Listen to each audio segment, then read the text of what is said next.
అంబటి రాంబాబు నిరసన దీక్ష చేపట్టారు. ఏదైతే మొన్న తన అరెస్ట్ గురించిన దీక్ష కాదు. తనని ఒక పక్కన అమ్మనా బూతులు తిడితే, ఆ బూతులకి రియాక్ట్ అయిన తను నోరు జారాను. కానీ ఆ తర్వాత క్షమాపణ చెప్పాను. పశ్చాత్తాపం వ్యక్తం చేశాను.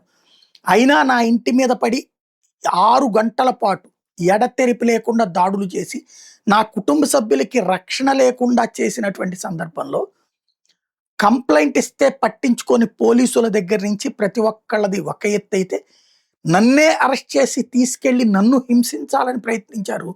ఇక్కడేమో నా ఇంటి మీద జరిగిన దాడి కేసులో మాత్రం ఇంతవరకు కేసు పెట్టలేదు.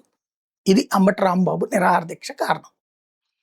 ఇప్పుడు ఏమంటారంటే ఆడెంత బతికెంత కొట్టారు, అది మా వాళ్ళ సత్తా. గుడ్, కరెక్టే.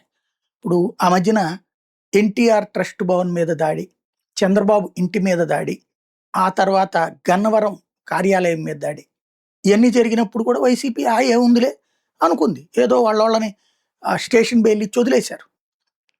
బీపీలు లాంటి స్టేట్మెంట్లు కూడా ఇచ్చారు. అయిపోయింది. ప్రభుత్వం మారిపోయింది. మారాక వదిలిపెట్టారా?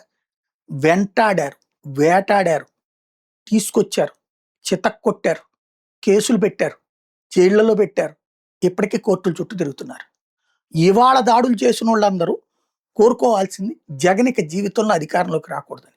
పొరపాటున అధికారంలోకి వస్తే మాత్రం క్రిందటిసారి ఇప్పుడు వీళ్ళు ఎంత చూపించారో అంతకు రెండింతలు చూపుతారు ఆటోమేటిక్గా. ఇది రైటా రాంగా? అది రాంగే, ఇది రాంగే. దాడి చేయడం రాంగే, తప్పుడు కేసులు పెట్టడం రాంగే, కేసు యాక్షన్ తీసుకోకపోవడం రాంగే. ఇది ఎంత సాగ తీసుకుంటే అంత ప్రమాదకరం.